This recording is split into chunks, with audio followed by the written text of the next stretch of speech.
नमस्कार दोस्तों, निरंतर स्टडी यूट्यूब चैनल पर आप लोगों का स्वागत है।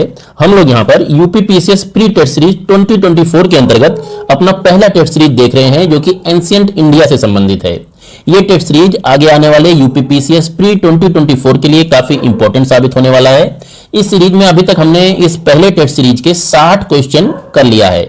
आज हम इन 60 क्वेश्चनों से आगे बढ़ेंगे और चैनल अगर अभी तक आप लोगों ने सब्सक्राइब नहीं किया है तो प्लीज चैनल सब्सक्राइब कर लें। तो चलिए देर न करते हुए आ जाते हैं आज के हम अपने पहले क्वेश्चन पर। और ये हमारा जो पहला क्वेश्चन है इसमें पूछा जा रहा है कि प्राचीन भारतीय करों के संबंध में निम्नलिखित कथनों पर विचार कीजिए। पहला कथन है, प्राचीन भारत में भाग एवं बलि राजस्व के स्रोत थे, तो ये कथन सही है। दूसरा कथन है, कौटिल्य के अर्थशास्त्र के अनुसार भूमि का मालिक राजा हुआ करता था, यह कथन भी सही दिया हुआ है।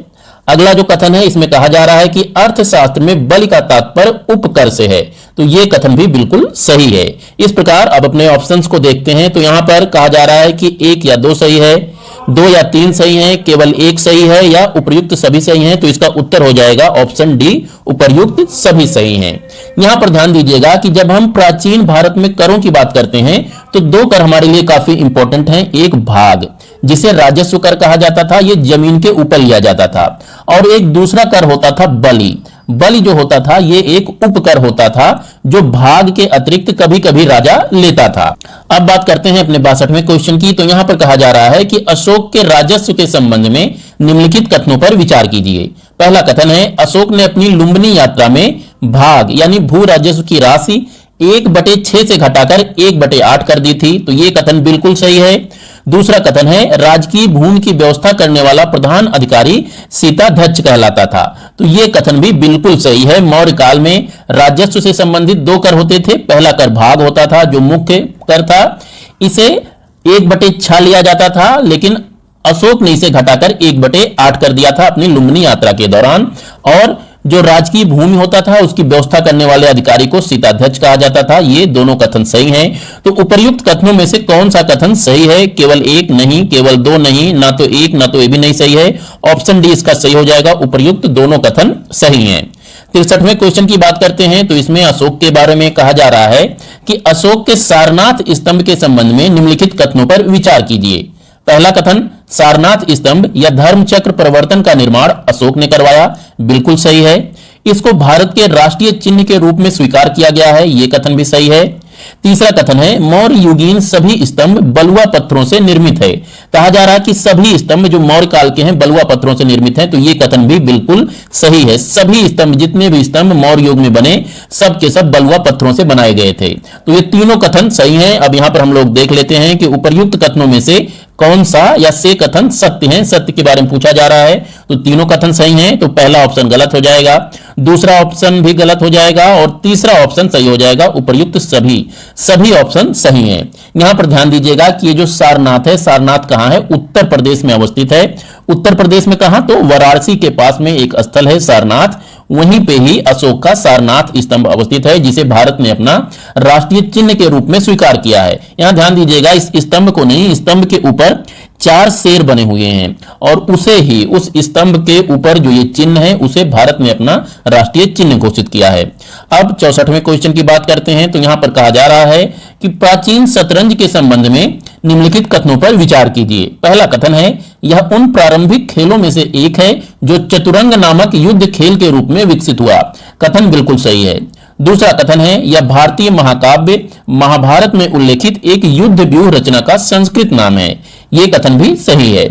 उसके बाद कहा जा रहा है तीसरे कथन में कि गुप्त काल के दौरान शतरंज के खेल का उद्भव हुआ, यह कथन भी बिल्कुल सही है। तो ये तीनों कथन सही हैं। अब देख लेते हैं कि क्या पूछा जा रहा है। कहा जा रहा है कि उपर्युक्त कथनों में से कौन सा या से सत्य है या है। तो अगर बात करें तो ये तीनों कथन सही हैं, तो इनमें से उपर्युक्त सभी यानी सी इसका सही जवाब हो जाएगा। अब चलते हैं अपने अगले प्रश्न पर, 65वें प्रश्न पर। तो इसमें कहा जा रहा है कि सूची 1 को सूची 2 से सुमेलित कीजिए तथा नीचे दिए गए कूट से सही उत्तर चुनिए।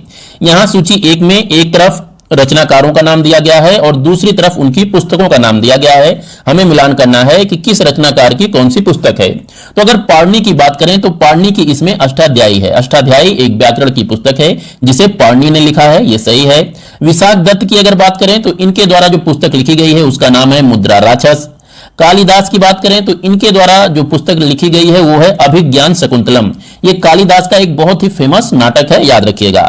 बचा बाणभट्ट, तो बाणभट्ट के द्वारा कादंबरी नामक पुस्तक की रचना की गई है। विकल्पों की अगर बात करें तो इसमें ए के साथ ए रिलेट करना है तो ए के साथ ए इसमें है और इसमें है, इन्हीं दोनों में से होगा। बी के साथ 2 करना है तो यहां पे बी के साथ 3 है तो ये कट जाएगा। ऑप्शन सी इसका सही उत्तर हो जाएगा। अब 66वें प्रश्न की बात कर लेते हैं। तो यहां पर कहा जा रहा है कि कालिदास के संबंध में निम्नलिखित कथनों में से असत्य को पहचानिए। ध्यान दीजिएगा, हमें कालिदास के बारे में इनमें से जो असत्य कथन है उसे पहचानना है।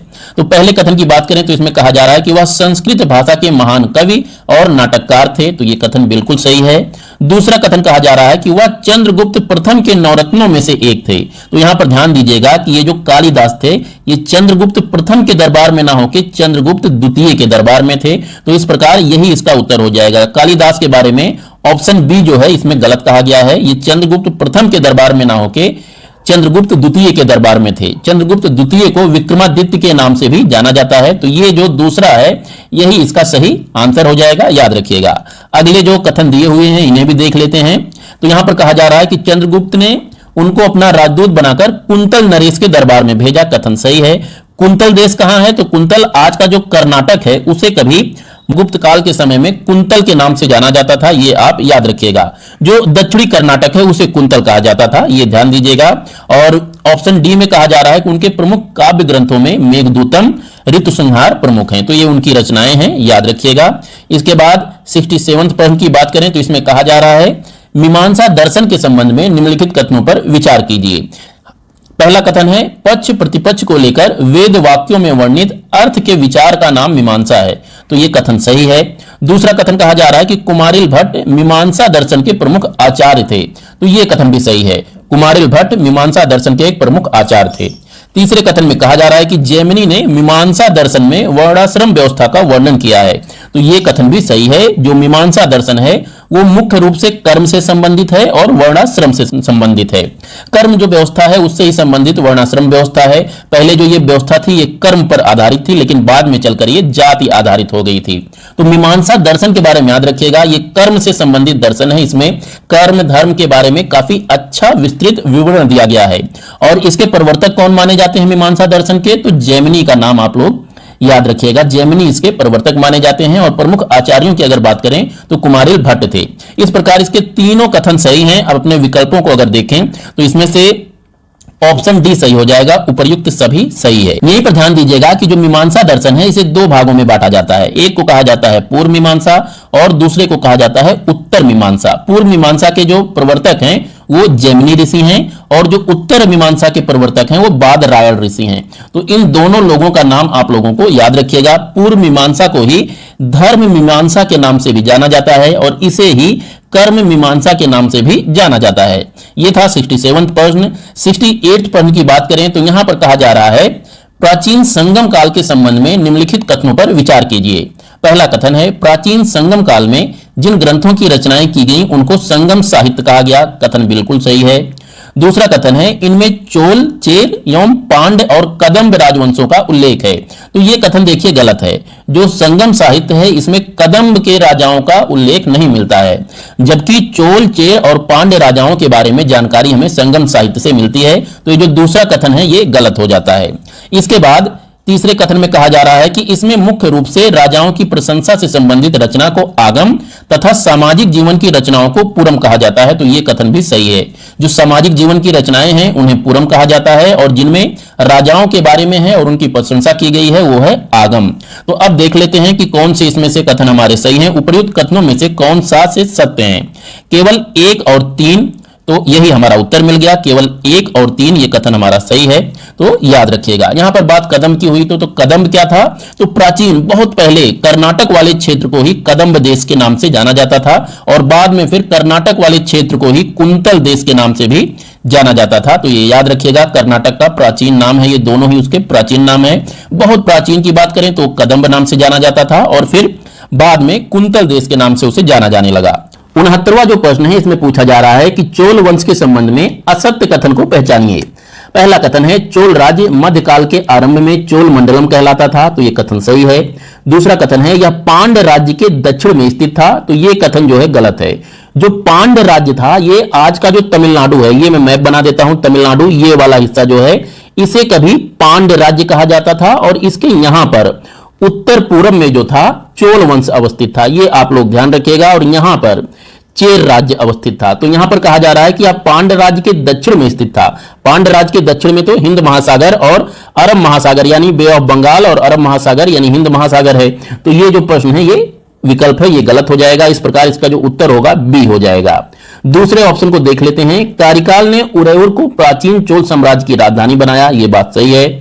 ऑप्शन डी में कहा जा रहा है कि उरैयूर सूती वस्त्र उद्योग के लिए प्रसिद्ध था, तो यह कथन भी सही है। तो 69वें का जो सही जवाब हो जाएगा ऑप्शन बी, क्योंकि यहां पर असत्य पूछा जा रहा है, तो यह दक्षिण में ना अवस्थित होकर उत्तर पूर्व में अवस्थित था, याद रखिएगा। 70वें प्रश्न की बात करें तो यहां पर कहा जा रहा है निम्नलिखित में से चोल साम्राज्य की स्थापना किसने की थी? ऑप्शन ए राजेंद्र प्रथम, बी राजेंद्र द्वितीय, सी विद्यालय या फिर डी राजराज। तो इसका उत्तर है ऑप्शन सी विद्यालय। विद्यालय के द्वारा लगभग 850 ईस्वी में चोल साम्राज्य की स्थापना की गई थी। अब बात कर लेते हैं 71वें क्वेश्चन की। तो यहां पर कहा जा रहा है कि कनिष्क के संबंध में निम्नलिखित कथनों पर विचार कीजिए। कथन 1 में कहा गया है कि कनिष्क के राज्याभिषेक की तिथि 1960 में पुरातत्व विभाग द्वारा आम सहमति से 78 ईस्वी को स्वीकार किया गया है, तो यह कथन सही है।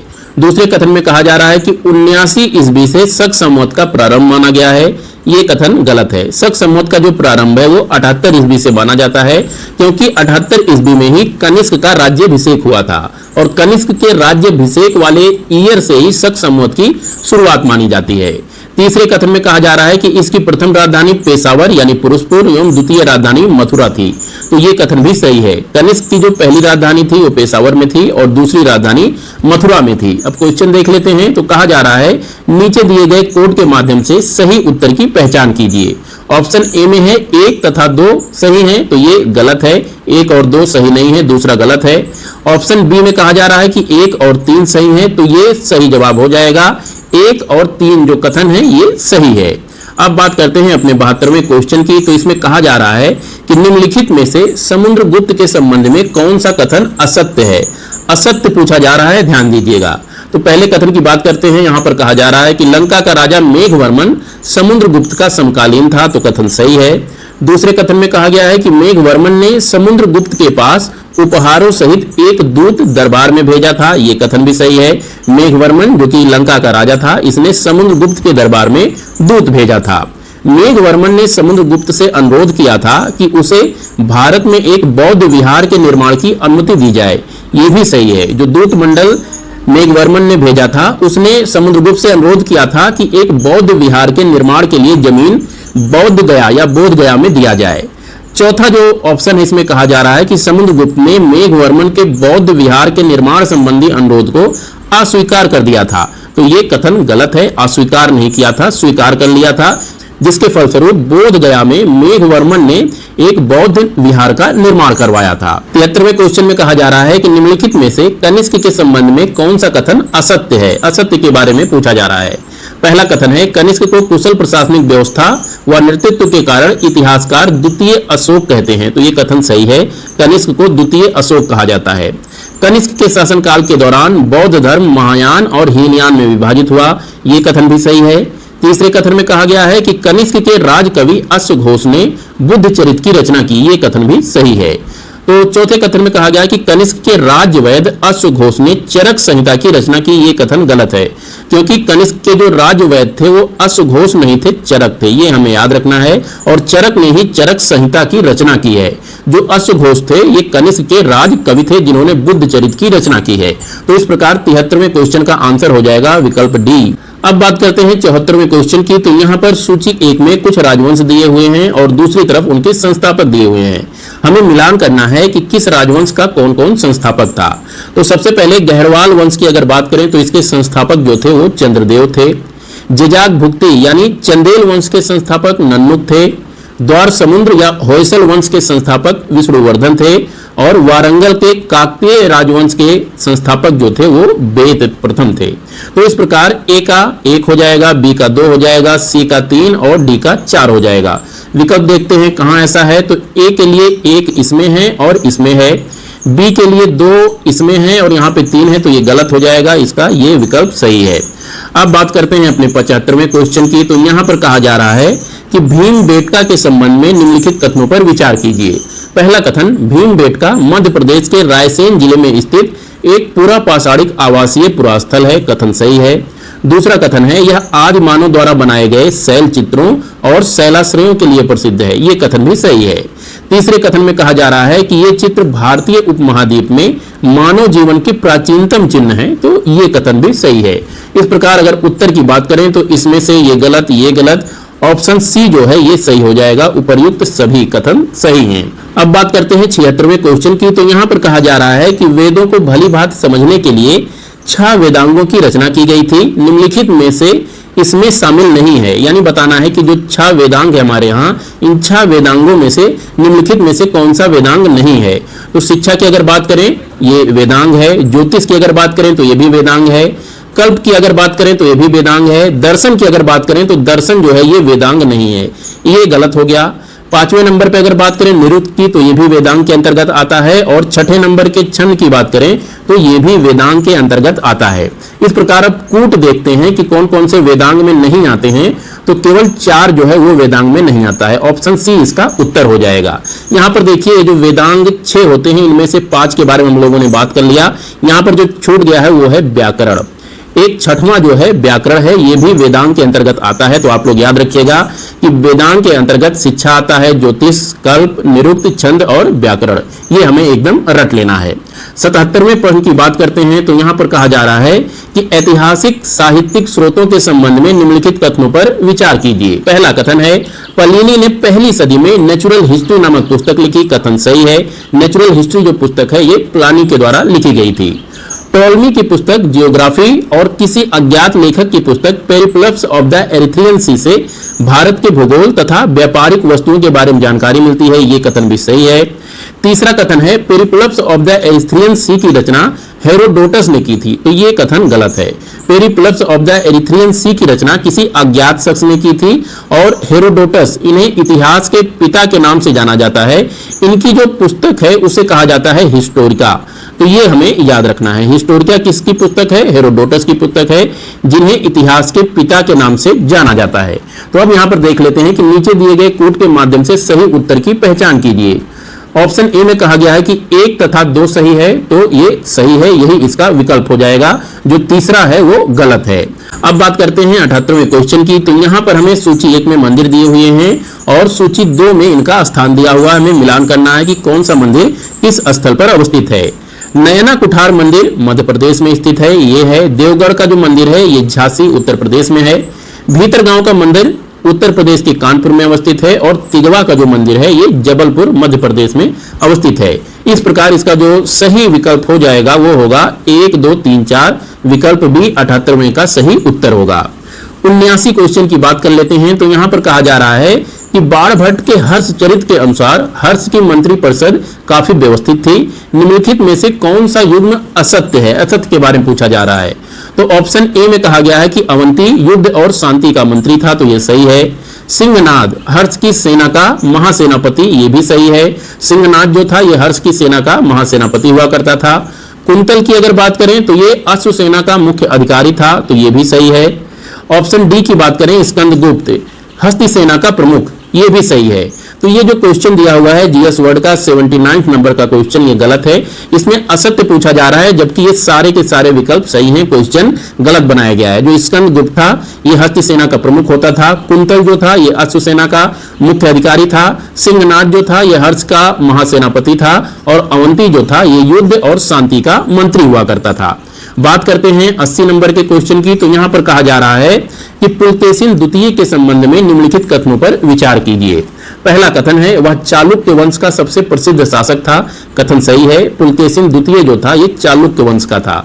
दूसरा कथन है उसके विषय में ऐहोल अभिलेख उसके समकालीन कवि रवि कीर्त द्वारा लिखित प्रशस्ति से जानकारी मिलती है, तो ये कथन भी सही है। ऐहोल अभिलेख रवि कीर्ति के द्वारा लिखा गया था, और ये एक प्रशस्ति है। प्रशस्ति का मतलब होता है कि जिसमें प्रशंसा की गई हो, तो ये ऐहोल अभिलेख जो है पुलकेशिन द्वितीय के बारे में है और रवि कीर्ति के द्वारा लिखा गया है, सही है। तीसरे कथन को देखते हैं तो इसमें कहा जा रहा है कि उसके उत्तराधिकारी के रूप में सत्याश्रय यानी विक्रमादित्य प्रथम चालुक्य वंश का शासक बना, ये कथन भी सही है। अब देखते हैं उत्तर। तो कोड अगर देखा जाए तो इसमें 1 तथा 2 सही है, ये गलत। 2 तथा 3 सही, ये भी गलत। केवल एक, ये भी उपर्युक्त सभी, ये तीनों के तीनों कथन पुलकेशिन द्वितीय के बारे में एकदम सही है। तो इस प्रकार से 80 नंबर के क्वेश्चन का जो आंसर है वो है विकल्प डी। अब बात कर लेते हैं अपने 81वें क्वेश्चन की। तो यहां पर पूछा जा रहा है कि प्रेम कथा पर आधारित महाकाव्य शिलप्पादिकारम का लेखक कौन था? Option A Ilango Adigal, B Karikal, C Kolan या फिर डी उपयुक्त में से कोई नहीं।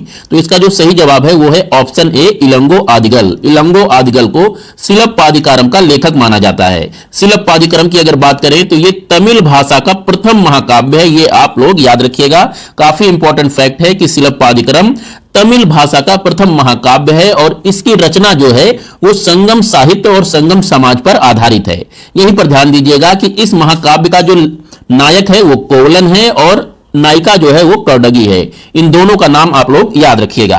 22वें क्वेश्चन पे आ जाते हैं। तो यहां पर पूछा जा रहा है कि विरूपाक्ष मंदिर के संबंध में निम्नलिखित कथनों पर विचार कीजिए।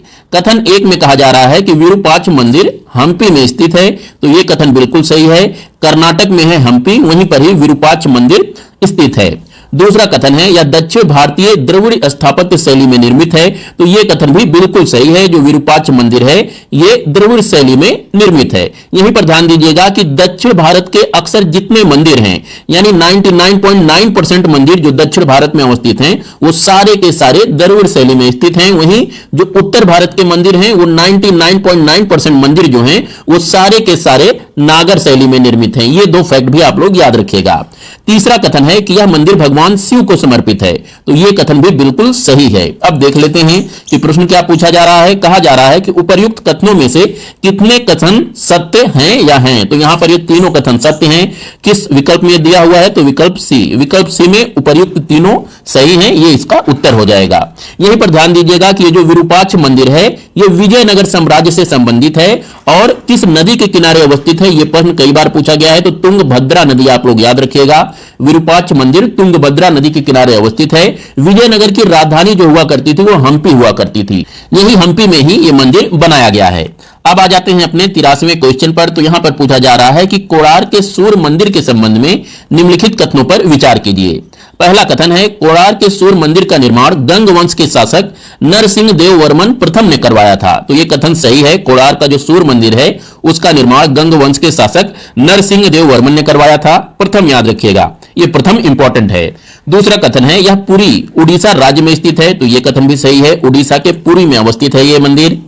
कलिंग शैली में निर्मित इस सूर्य मंदिर को काला पैगोडा भी कहा जाता है, तो यह कथन भी सही है। यह एक सूर्य मंदिर है और कलिंग शैली में निर्मित है और इसे काला पगोडा कहा जाता है, यह कथन भी सही है। कलिंग शैली याद रखिएगा कि ये नागर शैली का ही एक सबसेट है और कलिंग साइड में यानी जो उड़ीसा राज्य है वहां जो मंदिर निर्मित हुए वो कलिंग शैली में निर्मित हुए। कलिंग शैली नागर शैली का ही एक सबसेट है या इसी का ही एक भाग है, ये आप लोग याद रखिएगा। दोनों में बहुत ज्यादा अंतर नहीं देखने को मिलता, थोड़े बहुत फीचर्स कलिंग शैली में कुछ ज्यादा देखने को हमें मिलता है।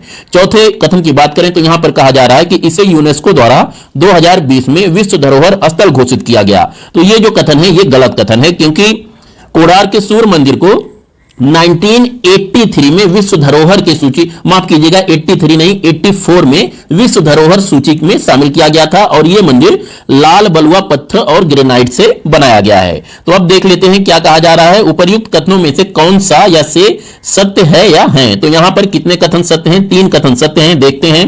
केवल 1 और 2 नहीं, केवल 1, 2 और 3, हाँ ये विकल्प सही है, इसीलिए हमारा ये उत्तर हो जाएगा कि कथन 1, 2 और 3 सही हैं।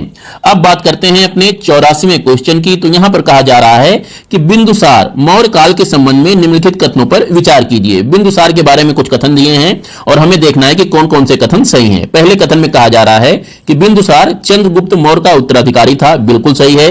बिंदुसार जो था ये चंद्रगुप्त मौर्य का लड़का था। दूसरा कथन है बिंदुसार को अमित्र घात के नाम से भी जाना जाता है, यह कथन भी बिल्कुल सही है। इसे अमित्र घात कहा जाता है। और तीसरा जो कथन है इसमें कहा जा रहा है कि वायु पुराण में बिंदुसार को भद्रसार कहा गया है, तो यह कथन भी बिल्कुल सही है। इसे वारिसार भी कहा गया है, यह चीज याद रखिएगा।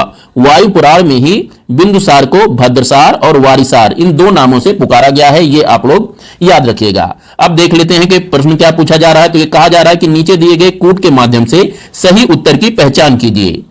1 और 2 सही है तो ये गलत है, 2 और 3 सही है ये गलत है, केवल 1 सही है ये गलत है, उपर्युक्त सभी सही है तो ये कथन सही हो जाएगा। 84 क्वेश्चन का जो उत्तर है वो है ऑप्शन डी, उपर्युक्त सभी कथन बिंदुसार के बारे में सही हैं। यहां पर कहा जा रहा है कि बिंदुसार के शासनकाल में तक्षशिला में हुए 2 विद्रोहों का वर्णन मिलता है। इस विद्रोह को दबाने के लिए बिंदुसार ने किसे भेजा? ऑप्शन ए पहले सुसीम को बाद में अशोक को, बी पहले अशोक को बाद में सुसीम को, सी वह स्वयं गया था, या फिर डी उपयुक्त में से कोई नहीं। तो ध्यान से देखिए दोस्तों, ये दोनों जो विकल्प हैं उत्तर इन्हीं में से होगा, क्योंकि ये एक दूसरे से मिलते जुलते विकल्प हैं। जब कभी भी मिलते जुलते विकल्प हों तो उनके सही होने की संभावना बहुत अधिक होती है। तो इसमें जो सही उत्तर है वो है ऑप्शन ए, पहले सुसीम को भेजा फिर अशोक को भेजा। सुसीम और अशोक ये दोनों ही बिंदुसार के लड़के थे। सुसीम जो था ये बड़ा लड़का था, अशोक छोटा लड़का था, और इसमें अशोक ने तक्षशिला में जो विद्रोह हुआ था उसको अच्छी तरह से दबा दिया था। तो ये आप लोग याद रखिएगा। बिंदुसार के बाद अशोक राजा बना था, ये चीज भी याद रखिएगा। यहां पर ध्यान दीजिएगा, CBA जो मौर्य प्रशासन था या मौर्य साम्राज्य था उसका जो पहला शासक था चंद्रगुप्त मौर्य था जिसने इसकी स्थापना की। उसके बाद बिंदुसार आया और फिर तीसरे नंबर पर अशोक था। अब बात करते हैं अपने 86वें क्वेश्चन की। तो यहां पर पूछा जा रहा है कि चोल प्रशासन में भाग लेने वाले उच्च पदाधिकारियों और निम्न पदाधिकारियों को क्रमशः क्या कहा जाता था? ऑप्शन ए पेरुंदरम और सेरुंदरम, बी सेरुंदरन और पेरुंदरम, सी केवल सेरुंदरन, डी ऐसा कोई प्रमाण नहीं है। तो फिर यहां पर वही बात हुई कि जब भी एक जैसे विकल्प दिए हुए हों तो उन्हीं के आंसर होने की संभावना रहती है। यहां जो इसका उत्तर होगा ए या बी में से ही कोई उत्तर होगा, क्योंकि दोनों ही विकल्प सेम जैसे हमें दिखाई दे रहे हैं। तो उत्तर की बात कर लेते हैं, तो इसका उत्तर हो जाएगा ऑप्शन ए, पेरुंदरम और सेरुंदरन। पेरुंदरम जो होते थे ये उच्च पदाधिकारी होते थे चोल प्रशासन में, और जो निम्न पदाधिकारी होते थे इन्हें सेरुंदरन के नाम से जाना जाता था। यहीं पर ध्यान दीजिएगा कि जो चोल साम्राज्य था इसकी स्थापना 850 ईस्वी के आसपास विजयालय द्वारा की गई थी। तो ये इंपॉर्टेंट फैक्ट है, याद रखिएगा। 87वें क्वेश्चन को अब देख लेते हैं। तो यहां पर कहा जा रहा है कि पाल वंश के संबंध में निम्नलिखित कथनों पर विचार कीजिए।